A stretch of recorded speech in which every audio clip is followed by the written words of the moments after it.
moved on to the basic structure of the DNA, where you have learned the DNA is made up of a backbone chain.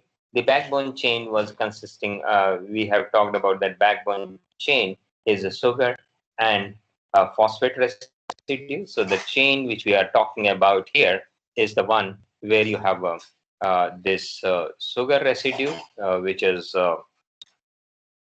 shown in the red color, then blue, then red, blue. So these are the repeating units. So if you look at the chain, the backbone chain, always you will find the same structure. That means they are not the one which are important for the information transfer. But what is important for the information transfer is the base molecule. So you will find that the sequence of the bases, they will be different in different DNA, and that is why they are, important for the information transfer. Some chemical structure, this has been shown that one of the nucleotide is linked with another nucleotide, and the kind of a bond which are present between these nucleotide chains are phosphodiester bonds. So you see the OH group of one of the sugar residue is linked with another sugar residue which is present nearby, and this kind of a bond formed between two sugar residues and the phosphate group in between is called as a phosphodiester bond. Now here you might see there is something which is written as a 3 prime, and on the other side you have a 5 prime. So here you have a 3 prime, here you have a 5 prime. So this prime is nothing but the numbering in the sugar residue. So if I take the first sugar residue, this is the first carbon, this is the first carbon, this is the second carbon, which is deoxy. So we write the second prime. So this is the first prime, second prime, this is the third prime, and that is why the nomenclature comes as the third prime. And this one is the 5 prime. So in any chain, either it will have a 5 prime or it will have a 3 prime. We will talk about the significance of this 5 prime and 3 prime again. But whenever there is a linkage, it will be between 3 prime and 5 prime. So one of the OH group, which is at the third position of the sugar, interacts with another sugar, which is a link with the phosphate group at the fifth position. So it's the fifth prime. Now you may ask question that why it is written as a prime. Now this prime term is given in order to differentiate the carbon which is present in this base. So slowly you will see how these bases are, and they also have a carbon, nitrogen, etc. So in order to differentiate base between the carbon of the base and the sugar residue, this prime number has been given. Then these are the bases. Here again the numbers are given. You have 1, 6, 5, etc., etc. Now you will see that the bonding between this residue, which is your the base residue. So these are the bases. These are variable. So in the previous slide, if I look at this, these are the bases. So the bases, they have the bases, they will be the one which are present here. So these bases, they are variable. Now, what is the variability? The variability could be that they can uh, differ from each other, this base, this base. So along the main chain, the bases which are present, they will be variable. So these bases which are present here, you can see this ith1, ith plus 1, I plus 2. So they are variable. Now the variation occurs because they could be either purine base or pyrimidine base, and these purine and pyrimidine bases are different. So this is a purine, this is again purine, and this is again purine, and here you have a pyrimidine basis. So these are pyrimidine bases. So one thing before we talk in detail about the DNA structure, you might have seen that purine rings, they are having two ring structure, whereas all the pyrimidine ring has a single ring structure. So there is a difference. And this is quite significant when we look at the detailed structure of the DNA molecule. So you have seen that these purine bases where adenine and guanine are there, whereas a pyrimidine could be of three different types. here cytosine, uracil, and thymine. Uracil is exclusively present in RNA, and thymine is exclusively present in the DNA. And the only difference between these two is that presence of one extra methyl group in thymine. Now, if you look at the nucleotides, we have discussed this part, that nucleotides, they are monomeric units of nucleic acid. So each nucleic acid will have several nucleotides, and they are linked by phosphodiester bond. Now, question comes, how these nucleotides, they are linked within themselves. So if I say one nucleotide will have base, it will have sugar, it will have a phosphate residue. So this is the one which is nucleoside. So now question is, what is the difference between nucleoside and nucleotide?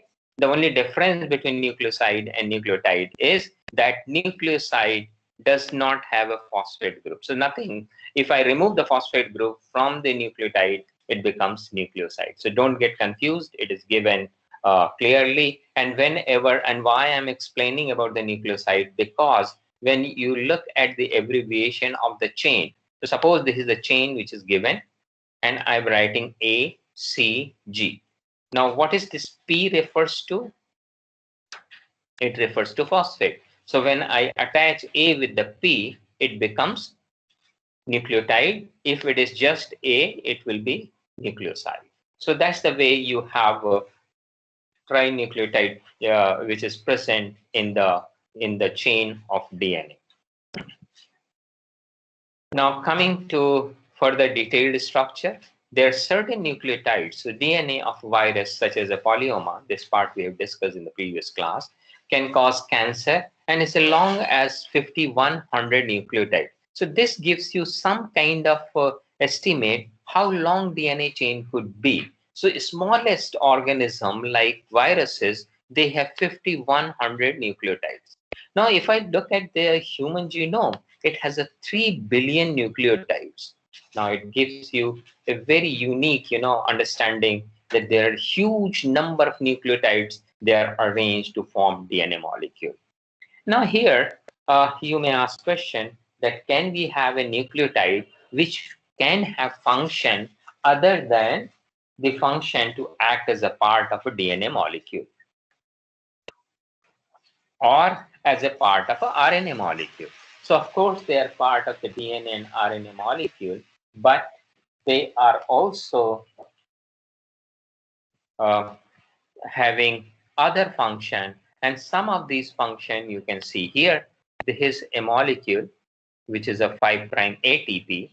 You might have learned about or have got the understanding of ATP. ATP is nothing but adenosine triphosphate.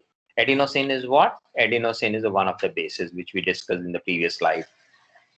So it has a difference that unlike other nucleotide which is present in the DNA, it has got 3 phosphate residue. We'll talk about this in some other class where we'll talk about the function of this kind of nucleotide in bioenergetics. For the time being, let me tell you that nucleotides can have function other than being part of the chain of DNA or RNA. So this will have a function as a currency of energy in the cell. Another example is it is GMP. GMP is guanosine monophosphate, and they may be involved in different types of signal transduction, etc. So you have learned that they can have a function which is other than the being part of the nucleic acid structure like DNA and RNA. Now coming to a very interesting point, that DNA does not exist just like a polynucleotide chain. This will have a very unique structure, and this structure is made up of 2 helix which are coiled around a common axis. So let us see how this covalent structure of nucleic acid accounts for their ability to carry information in the form of sequence of bases along the nucleic acid chain. So this part is very clear to you that nucleic acid will have phosphate, will have sugar, will have a basis, but it is the basis which will carry information from one generation to another generation. And all the 3 which are part of the nucleotide, they are linked together by covalent bonds. We will still discuss this part. Then bases are found in the nucleic acid to form a specific base pair in such a way that helical structure consists of two strands. So your helical structure is formed made up of two strands. And double helical structure for DNA facilitates the replication of genetic material. So you will be learning that how the double helix can perform the replication or duplication of the genetic material. This double helix is stabilized by the hydrogen bonding and hydrophobic interaction. We'll talk about that, how this interaction occurs. And before we talk about this, it's very important to remember Watson and Crick, who gave the structural model for DNA, and it was also the source of remarkable insight about the functioning of the nucleic acid. So let us talk about the Watson-Crick model. Now, this is the model which was given by Watson and Crick. Can you see the structure? Yes, sir. Okay. So on the top, on the left-hand side, you see there are two chains, and let me just try to explain it. So there is a one chain. This is a one chain, blue one. I'm pointing it out by a red pen. Can you see this blue chain, how it is arranged? And then there is a red chain, which is over here. So these are nothing but polynucleotide chains. So each one will have, so if I say this chain, this will have several nucleotides. So what will happen, these nucleotides, suppose there is one nucleotide, there is another nucleotide. So each rod is showing the nucleotide. So these are polynucleotides, and these polynucleotides, they are linked together by the bases. So let us look at the model. So this gives you a basic structure. I'll explain this structure a little more. And before we talk into the details of the structure, let me tell you that Watson and Crick, based on their certain parameters, certain of angle measurement, etc., they have given this model. And what comes out of this model is very interesting. So first thing, let me just give you the read it out first, and then I'll explain it. So first thing they said is that two helical polynucleotide chain, they're coiled around a common axis, and the chain runs in the opposite direction. Second point they have given is that the sugar phosphate backbone are on outside, and therefore the purine and pyrimidine bases lie on the inside of the helix. So this part I will explain. Then they have also found out the bases are nearly perpendicular to helical axis, and adjacent bases are separated by 3.4 angstrom. This part again I will explain. The helical structure repeats every 34 angstrom. That means if each one has a distance of or separated by 3.4 angstrom, there will be 10 bases which will give you a helical pattern of and that will be differentiated by, or they will be different from each other by 34 angstrom. Then there is a rotation of 36 degree. That means after 10 bases, you will have 360-degree rotation. The diameter is 20 angstrom. And they have observed a very important thing based on the previous experiment also by Chargaff, where they have observed that the A always pairs with T and G always pairs with C. So let us see in this model how this model works. So this is the model which was given by Watson and Crick. And this was a unique, opportunity to understand how our molecular biology works. So first thing which they said was that the two helical polynucleotide are coiled around the axis. So suppose I say, suppose I take it as a axis. Suppose this is an axis. This is an axis. For example, here this is an axis. So around this axis, two helical polynucleotides. So there is one polynucleotide and there is another polynucleotide. So here also there is one in red, one another in the blue color. So these polynucleotide chains, they are running. So if you have a common axis, so this is the common axis which I have shown. So what happens, the two helical polynucleotide chain, they are coiled around. So one coiling like this, and there is a coil around this. So common axis, you have a common axis around which you have two polynucleotide chain runs. Then they have also given a very important point that the chain run in opposite direction. Can you understand this meaning? What it means is that It's if five one prime, chain, three prime, and one is so prime. what I'm saying is that these two chains, they run in opposite direction. What does it mean? It means that So it's five suppose prime, I'm talking about, and one is yeah, three. hello? So am I audible? Yeah, yeah, So it means like one chain runs from the five prime and to three prime, and the yeah. other runs from three prime to five prime. Okay. So that is right. So suppose I say that this is starting with the 5 prime on this side. So the other one will be 3 prime. So this will run with the 3 prime. So this is what is that. So if this runs with the 3 prime, that means it will end with the 5 prime. And the one which starts with the 5 prime, they will end with the 3 prime. So this is the one which shows that how the chain runs. So what is a 5 prime 3 prime? You have already learned that the phosphate residue, if it is at the fifth position, we call it as a 5 prime. And of course, if it starts with the 5 prime, it has to end with the 3 prime. 5 prime and 3 prime reflect to the phosphate group attached to the sugar residue, which is a free in the chain.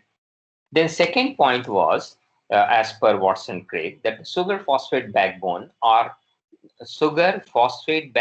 are on the outside, and purine and pyrimidine bases lie on the inside of the helix. So if I look at this helix, so this chain is made up of the one which is made up of sugar residue, as well as they are a phosphate residue. Now it is very interesting. The sugar is hydrophilic or hydrophobic? Both sugar and phosphate, they are hydrophilic, and that is why they are present on the outer surface. So here on the outer surface, whatever you see, this backbone, it is made up of sugar and phosphate residue. On the inner side, this one, can you see? This one is base residue. So these are the bases which are on the inner side. So the purine and pyrimidine bases, they are on the inner side of the helix or inside of the helix, whereas the sugar as well as the phosphate on the outer side. This makes sense because your this bases, they are hydrophobic in nature, so they are stacked on the inner surface of the DNA. The phosphate residue and sugar residue, they are hydrophilic in nature, so they can interact with the hydrophilic environment outside the cell. Next thing which we have, which talks about this model, is that the bases are nearly perpendicular to the helix axis. So suppose this is the helix axis, this is the axis of helix, the bases, they will be perpendicular to this. So if I look at the bases, they are, they are perpendicular to the helix axis. Now, another thing which the model says is that they are separated by 3.4 angstrom. So if I look at this base and the next base, they are separated by 3.4 angstrom. And if I look at the, let me just go back and come back again here. So now I have removed. Now you look at this base. So if I have the bases, let me take one base. Suppose I have this base is separated by the other base by, so the distance, this distance is 3.4 angstrom. And there are in one turn, so one turn will be starting from here and they will end somewhere here. So one complete turn will be, so the one turn starts from here and ends at this point where this is the last point. So between this and this, the distance is 34 angstrom. There are 5 nucleotides here and 5 nucleotides here. So there are 10 bases which are present in one turn, and this rotation will be 360. Each one will have 36-degree angle. So this explains the complete model of DNA, which was given by Watson and Crick. And they have also pointed out that whatever the sequence, whether I have A, T, G, C, C, C, C, C, or whatever the sequence is, they always have a diameter which is a fixed diameter, which is a 20 angstrom. Now question comes that how this is a maintained, how you can maintain this distance of 20 angstrom, or how you can have a diameter of 20 angstrom between the two polynucleotide chain um, which are running in the helically against one, or coiled around one common axis. This part needs some more discussion. There was a study before this model came off, and before this they have studied about what is the content of A, T, G, C in a DNA molecule. And very interestingly, what they have done is they have analyzed the A's to T and G's to C ratio. And what has been found in that in all the organism, you find that A is to T and G is to C, always their ratio is 1. What does it mean? Whereas if they compare A is to G, the ratio was much higher or lower. So what they have observed is that A always pairs with T, G always pairs with the C, and their content remains same. And this is a very interesting part, and you can ask question why it happens so. Can anybody answer why it happens? Why A always pairs with T and G always pairs with the C?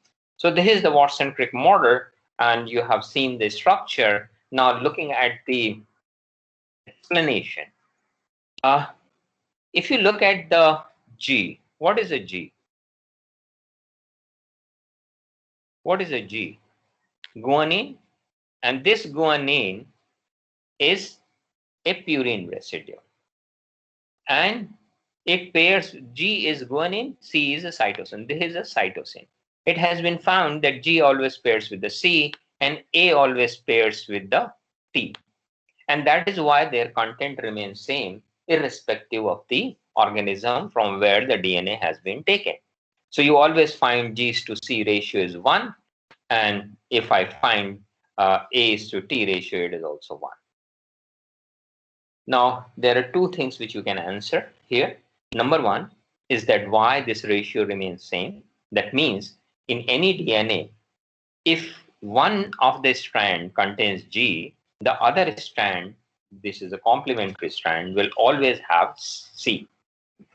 On the other hand, if I have A, it will always have a complementary strand, which will be T. How it can be possible, and why it is so, and why nature has adapted it. Number one, that if I have a strand, suppose I have a strand, I'm just making a rough sketch of this, and here I have A. I always say that A always forms bond with the T, and here I'm always saying G always forms bond with the C.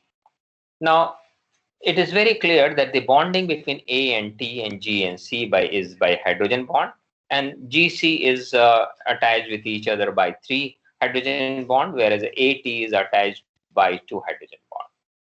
Now, if you look at the G, what is a G? G is a purine residue. What is a C? C is a pyrimidine residue. What is a A? A is a purine.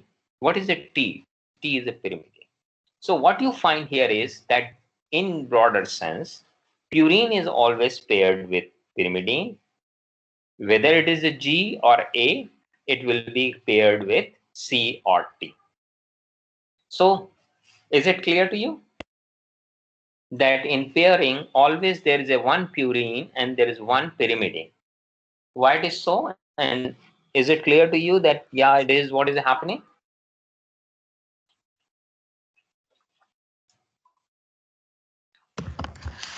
Yes, sir. Okay. So now I said that this strand has a diameter of 20 angstrom. Now, if I want to maintain its diameter of 20 angstrom, what I need? I always need a fat guy and a thin guy. Then only they can fit in this distance. You will always find that there is a purine, which is a two-ring structure, and always a pyrimidine, which is a single ring structure. Okay, so when adenine is there, there is a cytosine. When guanine is there, sorry, when adenine is there, it is always thymine. When guanine is there, it is always cytosine. So now question you can have that, okay, why don't it happen that guanine pairs with thymine and adenine pairs with the cytosine? Look at this figure, can you tell me why it is so? Why nature has adapted this kind of mechanism?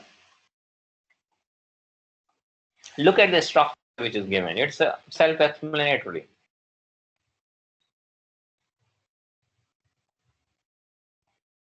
This is clear that one is a fat, one is a thin, so that in a same space they can fit together. So wherever you see the DNA, the diameter always you find that is the 20 angstrom. But now question is why a unique pair, G always pairs with C. So you will find if I give you a one strand, here if I am having G, you are definite that on the other hand it is going to be C with the another strand.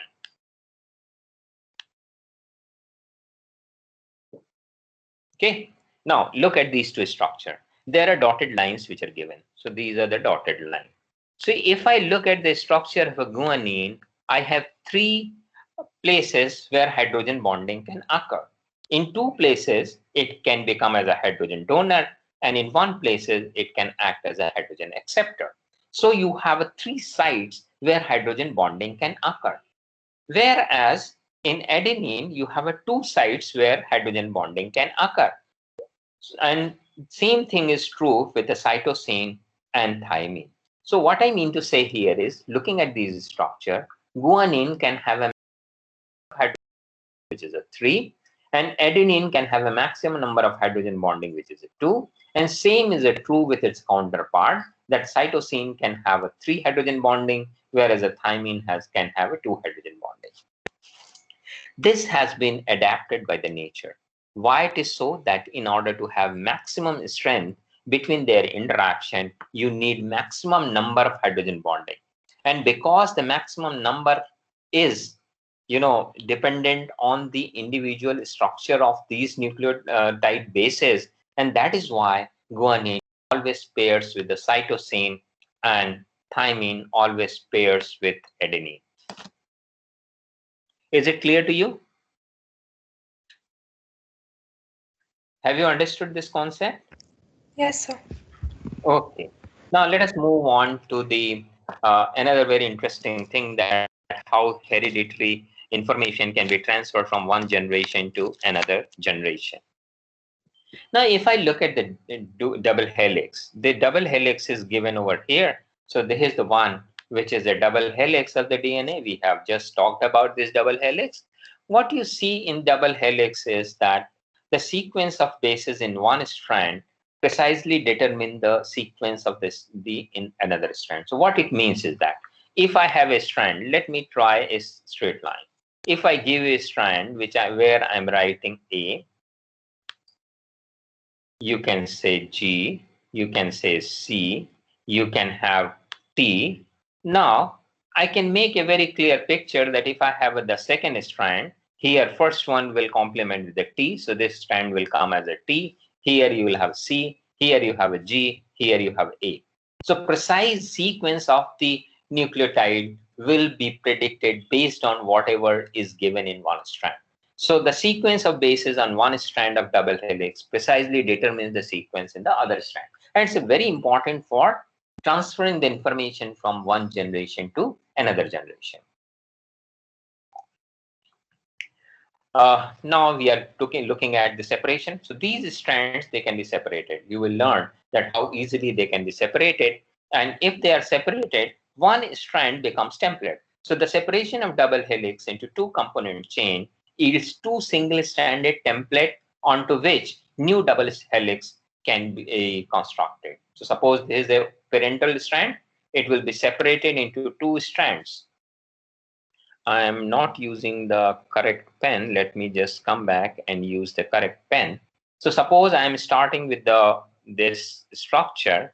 I'm looking at the blue structure. So here this strand can be separated into one strand, this, and then there is another strand here. So these two strands, they get separated. So what you need for separation of the strand? You need that the hydrogen bonding which is present between these two should be broken. I'll tell you how it is broken. So consequently, the DNA, once these strands are separated, now in this strand, let me take the pen. What will happen on this strand? A new nucleotide will come. So I'll have a nucleotide here, nucleotide here, nucleotide here. Can you see? So these nucleotides, they will come. Now question is that which nucleotide should come? The nucleotide, suppose I have this chain, blue chain, and here I have a precise sequence. The nucleotide coming in the next strand will be complementary to the first strand. So here, the one which is coming, suppose I have A, T will come. I have G, C will come. I have C, G will come. I have a T, A will come. So this way, you will keep having the nucleotide which are present complementary to the previous one. So now these are the strands which are being synthesized. Now what next you want? You want that there should be a phosphodiester linkage should be formed. So first the DNA strand separates. So you have the original parental molecule which is in blue color, and the red one shows the new strand.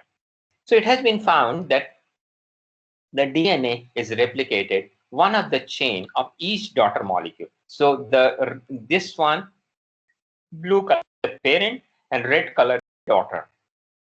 So the daughter one is being synthesized and their phosphodiester bonds are formed. So what you see here is that from one generation, from this generation to this generation, whenever there is a form, one strand remains parental strand. So one of the blue from this one and one of the blue from this one has come in the first generation, and one red strand, it is the one which is newly synthesized. Now in the next generation, this will further separate. So this will be like one parental strand, one of the daughter strand. Here, because one of the parental strand of the first generation is a red, so both of them will come as a red. Same way in the next one and the last one. So this is the one which shows that how it is passed on. So we call it the semi-conservative. Semi-conservative means that neither it is a parental strand completely, nor it is a new strand completely. And that's the way genetic information flows from one generation to another generation. Is it clear to you? So whenever the generation, yeah. So this is based on a very interesting experiment. I'm not going to cover the detail, but very quickly I will tell you that if I take the DNA, suppose I have E. coli, I grow them in presence of ammonium chloride, where nitrogen I label with the 15, N15. And after labeling this, if I grow them one generation, two generation, three generation, this N15, which I have labeled, will become diluted.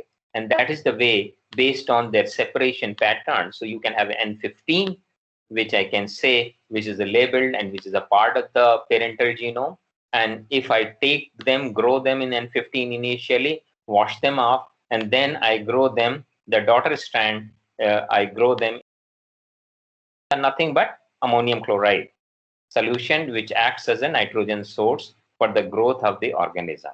So first I grow them in N15 ammonium chloride and wash it off. Then I grow them in N14. So what will happen? The parental strand will label with N15, whereas the daughter strand will be N14. Because their density is going to be different, you will have separation of these two strands when you run the density gradient centrifugation. I have not talked about the detail, but I have given you a concept how this has been done. Now, very interesting point is that these double helix, as you have learned in the previous slide, that can be separated.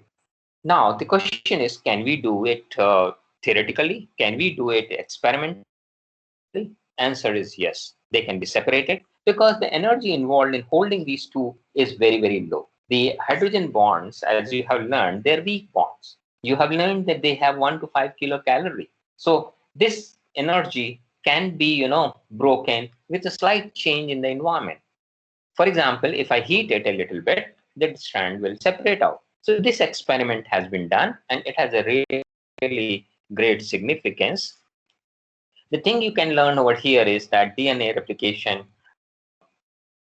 dependent on the separation of the strand. If the strand does not separate, DNA will not replicate. So it has to separate. One of the strand has to act as a template, and then it has to be synthesized. So this can be done by, if I have to do this, I have to, in the outside the cell, if I have to do this, what we have to do, we have to separate the strand. Now each strand, suppose I have a lot of GC content in a DNA. It should require more temperature to melt. Whereas if I have a lot of AT content, it will require lesser temperature to melt. And how you can measure it? This can be given theoretically, and you can define melting temperature, which is a Tm. So how it is done? In case of protein, you have seen that the protein can give you absorption at 280 nanometer. Here, because of the presence of nucleotide, the absorption can be obtained in 260 nanometer. And it has been observed that when there is a single strand, the absorbance is higher than the double strand. And this kind of a phenomenon. So what happens that strand may be separated by adding acids or alkali, but we don't do this because after ionization they can be separated. They can also be separated by heating it. And heating will depend on the type of DNA you have. So each DNA may have a different melting temperature. Suppose I obtain DNA from hyperthermophile, an organism which is growing at very high temperature. The most logical reason is that they will be having high melting temperature. Whereas the one which is found at the room temperature or which is growing at lower temperature, their melting temperature will be less. Now question comes, how experimentally you can do it? Experimentally, this can be done by measuring the absorbance at 260 nanometer. This part you will do in the experiment as well, where you can measure the absorbance at 260 and can say that this is the DNA strand. Whereas protein will absorb at 280 nanometer. Now, if you have the bases of nucleic acid, what are the bases? ATGC. They absorb less ultraviolet light than unstacked bases. What do you mean by unstacked bases? The bases are stacked when they are present in a double helix. When I open the helix, the stacking of the bases, they will be removed. So they are separated from each other. Why should they have, so what is clear is that when they are, bases, they are stacked, they absorb less. So that means when I have a double helix, when the DNA bases, they are stacked, the absorbance is less. When we open it, so if I heat it, the value, the absorbance value should increase.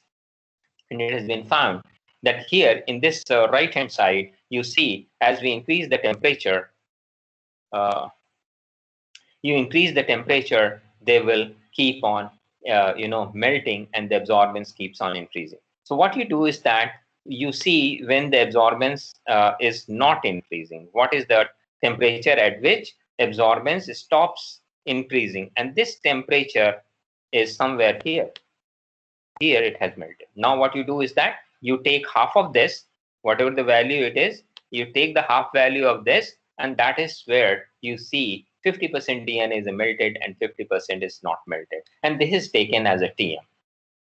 So TM is defined as the temperature at which half of the helical structure is lost or half of the DNA.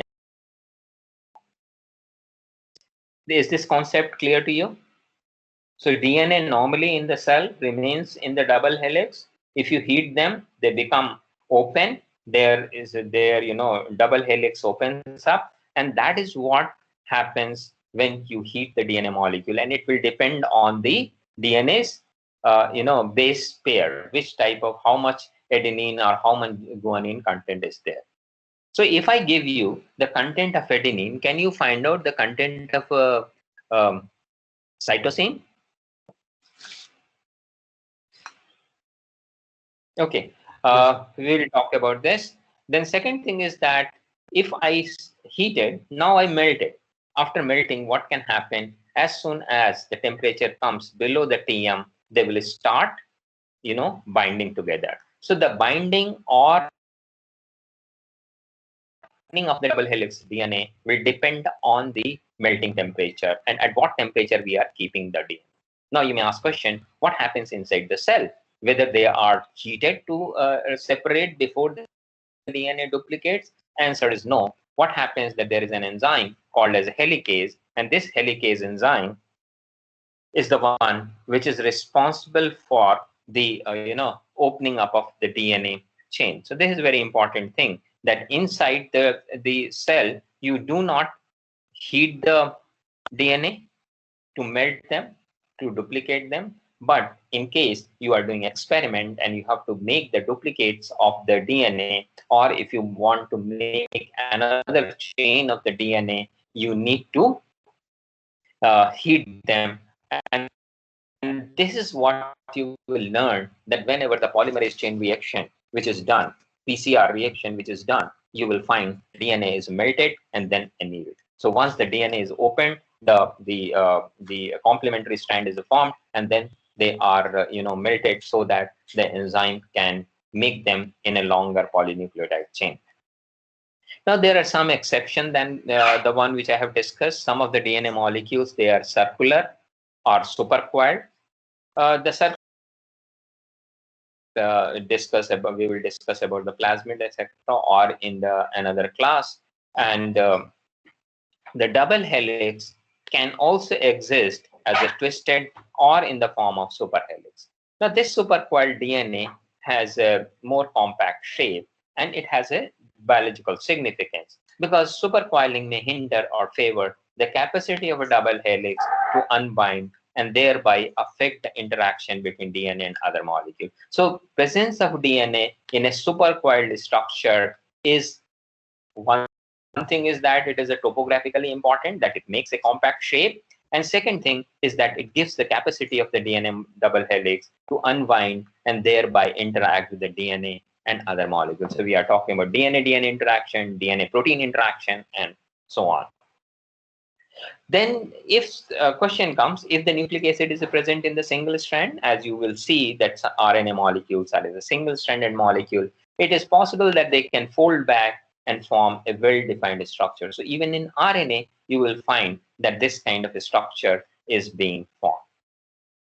I think I'm going to end with the last one. Quickly, I'll just we'll take 1 minute and we'll talk about here. This shows that how adenine is how the complex structure is formed. The different types of RNA can form different type of structure. You can have stem loop formation, you can have some base pairing which is a contradictory to Watson base pairing, and this can happen when you have a single strand. It will not happen when you have a double strand. Always remember that this kind of exception occurs when there is single stranded and they're folding back, some of such structure may form. So mismatch destabilizes the local structure but introduces deviation from a standard double helical structure that can be important for ordering or folding and the function of these molecules. With this, I'm going to stop. If you have any question, you can ask. Very quick question. If you have not understood any concept, you can ask now or in the beginning of the next class. Any questions so far?